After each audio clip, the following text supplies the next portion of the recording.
pour dénoncer. Donc aujourd'hui, on est là pour la 3e fois à Lyon. Je rappelle que c'est le collectif international de l'abolition pour la lutte contre la pédocriminalité, sujet essentiel, majeur de la situation de notre pays aujourd'hui. On est accompagné de parents qui ont le courage d'être venus de loin et qui vont témoigner au fur et à mesure. On aura le témoignage aussi d'une enfant placée, elle va revenir, hein. Elle va revenir. On fait pas mal de choses. Alors on est là pour la 3e fois, malheureusement, parce que si on ne devait pas être là, c'est que ça serait résolu depuis un petit moment. Mais le problème, c'est que ça continue et ça continue de plus belle. Alors en fait, le problème, c'est que c'est comme c'est des histoires de réseau, ça met du temps à ce que ça percute au niveau du cerveau, mais à partir du moment où on a compris la machination dans laquelle on est aujourd'hui, eh ben, on devrait tous s'arrêter et passer 2 secondes à penser à nos enfants. Alors, je ne parle pas des dernières lois totalement satanistes, parce que moi, j'ai pas peur du haut, là, je ne peux pas me faire couper, là, aujourd'hui, là.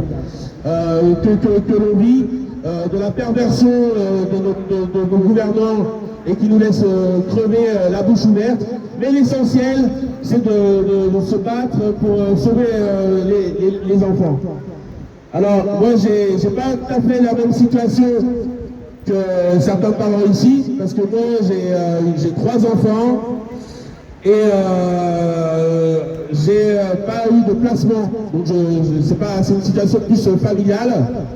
Alors, je vais parler d'un sujet qu'on n'imagine pas, mais quand je parlais du trafic d'enfants, le trafic d'enfants, c'est le premier trafic du monde. Alors là, vous avez ici quelqu'un qui a été adopté pour ses organes. Voilà. Donc j'ai une famille totalement sataniste qui m'a adopté bébé pour sauver leur propre bébé qui avait un problème de santé. Et malheureusement pour eux, je suis encore là pour le dénoncer. Et je peux vous garantir, en plus c'est une famille très riche, je peux vous garantir que j'ai des sacrés soucis, que je suis menacé de mort régulièrement et qu'avec leur réseau, j'ai des très gros problèmes. Mais c'est pas grave. Donc j'étais adopté pour mes organes. Et de ça, j'ai fait des recherches et je me suis aperçu de choses incroyables et vraies. Est-ce que quelqu'un sait ici ce que c'est que la disparition forcée? La disparition forcée, c'est quand un État couvre une adoption comme la mienne. C'est-à-dire que pour que je puisse être adopté pour mes organes, il a fallu la signature d'un procureur de la République. Et c'est là qu'on commence à comprendre le système. On commence à comprendre que c'est le premier trafic mondial. Mais il n'y a pas que les organes qui les intéressent. Il y a la sexualité.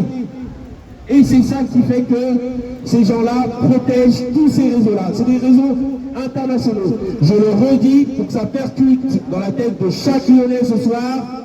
Il y a 25 millions d'enfants qui disparaissent dans le monde chaque année.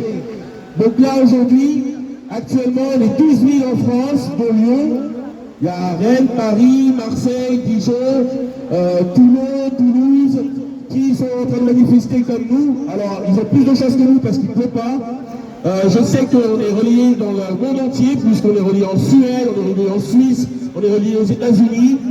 Donc aujourd'hui, le collectif international de l'abolition pour la pédocriminalité va être la première cause internationale, je vous le dis, dans le livre, dans les prochains mois qui vont venir, parce qu'on fait trembler tous les gouvernements avec cette question-là. Je le redis, parce que c'est très important, le président de la République est garant de nos constitutions, et quand on a un procureur qui est anticonstitutionnel, comme dans mon cas, vous ne pouvez rien faire, vous n'avez aucun pouvoir. D'ailleurs, qui se pose la question en France de savoir s'il a un pouvoir sur quoi que ce soit? Donc c'est bien le problème que l'on dénonce. Alors imaginez en cas de placement d'enfants, vous ne reverrez jamais vos enfants. Surtout qu'en plus, dans les 3/4 du temps, ce sont des dénonciations calomnieuses. C'est de la calomnie, c'est-à-dire qu'en plus, on se permet de se moquer de vous. Donc, je vous mobilise aujourd'hui, Je vais essayer de faire parler pas mal de personnes. Il y a pas mal de personnes qui ne sont pas venues parce qu'il pleut, mais on tiendra bon. Voilà, donc je connais personnellement notre président de la République que j'ai interpellé le 17 octobre 2015 et je lui ai dit ce que je suis en train de vous dire, en gros, ce que je suis en train de vous dire, et il m'a répondu qu'il était incapable. Alors pour tous ceux qui sont confortables sur la place de terrain aujourd'hui, je vais vous faire un petit exercice, vous me regardez bien. Alors là, j'ai laissé pousser ma barbe pour passer un peu à cognito. Mais vous regardez bien. Hein, pour tous ceux qui sont confortables, pour 2 secondes, vous tapez Emmanuel Décoré sur votre YouTube. Et vous allez me voir échanger avec le président sur cette question-là. Et vous allez voir surtout quelle est sa réponse et comment ça va vous faire halluciner. Voilà. Donc je vais essayer de faire parler une maman aujourd'hui qui est juste à côté de moi, qui a le parapluie, donc on va faire le contraire. Elle s'appelle Rama, elle a une histoire, bon, ben voilà, comme malheureusement, en cas de placement, une histoire complètement folle. Et vous allez avoir beaucoup des témoignages complètement fous aujourd'hui. Hein. Si vous avez deux petites secondes. Là, on va avoir une enfant placée tout à l'heure qui va parler, qui parlera pour la 3e fois. Elle a été énormément suivie d'ailleurs. Je l'encourage à continuer à faire ce qu'elle fait parce qu'elle est très très courageuse. Donc je passe la parole à... S'il vous plaît, le respect maximum, c'est extrêmement difficile de parler devant vous. Vous ne pouvez pas l'imaginer. Pour tous ceux qui ont jamais fait l'exercice, venez juste à ma place. Vous comprendrez un petit peu la pression. Donc je vais passer la parole à Rama. Et elle va vous expliquer un petit peu le parcours chaotique, cauchemardesque, criminel de sa situation. Alors bonjour Lyon, bonjour la place des terreaux, bonjour tout le monde, bonjour tous les passants. Voilà, donc on est là aujourd'hui pour le fonctionnement de l'aide sociale à l'enfance. Chers parents, sachez qu'un enfant placé, qui est en bonne santé, je veux dire, coûte 8 000 € à l'État français. Un enfant qu'on médicalise va vous coûter 13 000 € par an, tout ça par enfant. Et ça, c'est de l'argent qu'on paye avec nos impôts. Donc on paye nos impôts pour avoir la sécurité, pour avoir l'éducation pour nos enfants, pour avoir la santé et tout ça, tous les droits de l'enfant sont aujourd'hui bafoués. Les enfants n'ont plus de droits. Ils sont placés, ils sont médicalisés, ils sont violés dans les foyers. Vous voyez là, il y a 2 maisons d'enfants qui ont été fermées dans l'Ouest lyonnais parce que les enfants se sont suicidés. Ils ont préféré mourir plutôt que de subir les viols. Donc vous voyez qu'est-ce que ça fait. Et là, on ne dit pas que l'aide sociale n'est pas nécessaire, si, pour certains cas, mais aujourd'hui, il n'y a pas le cas par cas, les situations, en fait, on met tout le monde dans le même sac pour remplir les foyers, parce que dans les départements sont propriétaires d'immeubles, et il faut à tout prix remplir. On dit stop aujourd'hui, stop, nos enfants ne sont pas de la marchandise. Nous avons fait des enfants pour qu'ils prennent le relais de la République. Nos enfants sont français. Nos enfants ont des droits, les parents travaillent pour payer des impôts, pour avoir la sécurité, pour avoir l'éducation pour leurs enfants. Aujourd'hui, ces enfants-là n'ont plus de droits. La Convention internationale des droits de l'enfant a condamné la France pour pédocriminalité. Donc nous, on est là aujourd'hui pour dénoncer ça, dénoncer. Nous nous retrouvons dans une situation où les victimes sont devenues les coupables. Pourquoi? Parce que l'aide sociale à l'enfance, c'est une institution que les juges des enfants, ils écoutent. Voilà, un enfant est mieux chez lui plutôt que dans les foyers. L'argent qui est distribué à tort et à travers pour ces institutions qui nous cassent nos enfants, qui nous rendent nos enfants malades. Si une famille est en difficulté, on lui donne ne serait-ce que 500 €, et bien cet enfant-là est roi chez ses parents.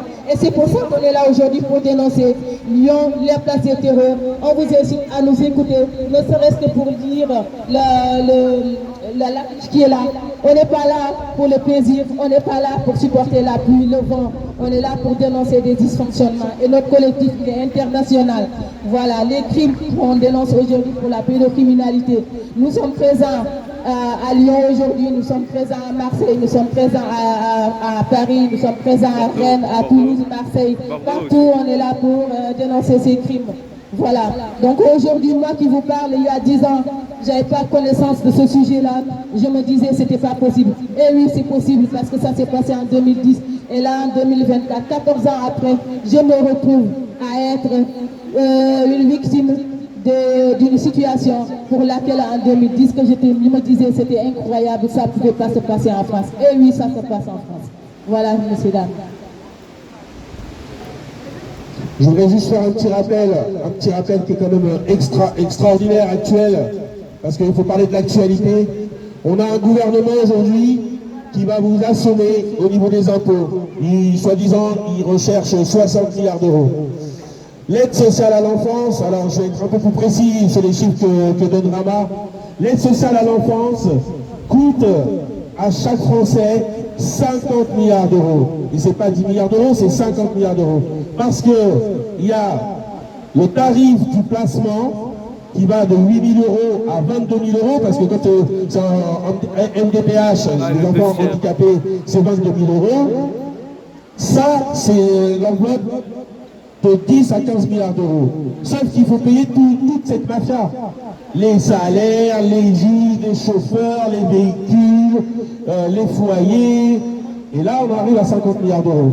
Alors, je fais une proposition à Michel Barnier, notre nouveau Premier ministre, qui n'a pas de majorité d'ailleurs, donc Premier ministre de rien du tout d'ailleurs, à notre Premier ministre qui cherche 60 milliards d'euros, je vais lui demander aujourd'hui la suppression, l'abolition de l'ASE. Voilà, immédiate, et pas rétroactif, immédiate. Je lui demande de mettre une commission communale, parentale, de 50 parents qui vont décider de l'avenir de tous nos enfants dans chaque commune de France. Et je pense qu'aujourd'hui, cette proposition simple ferait qu'on arrêtera l'opacité, la criminalité, la violence, les viols, tout ce qu'on dénonce aujourd'hui. On ne peut plus continuer comme ça.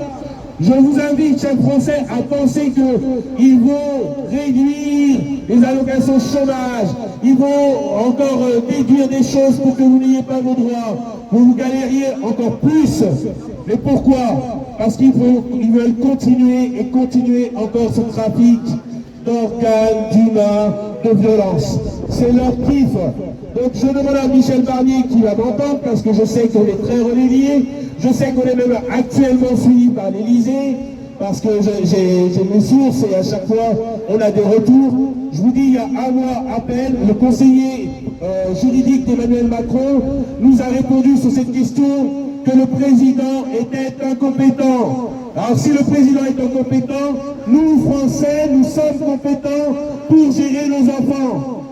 Et je dis de mon propre témoignage, je suis un ancien chef d'entreprise sur la ville de Lyon, qui était propriétaire, qui a été marié, qui avait 3 enfants, et comme Rama, il y a 10 ans, je ne pensais pas que ce qui m'arrive aujourd'hui soit possible. Et je pense que tous ici savons qu'il n'y a pas de justice dans notre pays. Tout le monde le dit. Tout le monde dit qu'on est dans un état de droit, mais tout le monde sait que ce n'est pas vrai. Alors à chaque moment, chaque instant, pour les parents qui sont encore, je dis bien encore, avec leurs enfants, soyez sensibilisés sur le fait que du jour au lendemain, par une dénonciation d'une assistante sociale ou d'un signalement complètement farfelu, vous ne reverrez plus jamais vos enfants, parce qu'ils vont être passés dans des réseaux. Je rappelle que quand même, quand on est parent, lucide, qu'on assume ses enfants, qu'on aime ses enfants, comment se fait-il qu'on ne sache pas où ils sont? On ne sait pas où ils sont. Alors moi, comme je vous disais, pour un chef d'entreprise, en 1 an et demi, je me suis retrouvé à SDF, j'ai dormi 2 ans dans ma voiture, et au bout de 2 ans, on en a profité pour m'enlever mes enfants. Aujourd'hui, je ne sais pas depuis 8 ans où est ma fille aînée. Et comme je vous rappelle, alors moi, je n'ai pas eu de placement, hein. Moi, ça a été un enlèvement comment dire, un enlèvement direct, on va dire ça comme ça. Voilà, donc je ne comprends pas qu'on puisse laisser faire des choses comme ça. Aujourd'hui, je pense qu'il faut se rendre compte que la police est en train de bouger sur cette question-là, parce qu'ils ont une pression de notre part colossale. Et je vous garantis que d'ici à 2-3 mois, dans le monde entier, ces questions-là vont réellement changer parce qu'on ne peut plus laisser faire. Voilà. Alors, je vais essayer de faire pour l'électronique.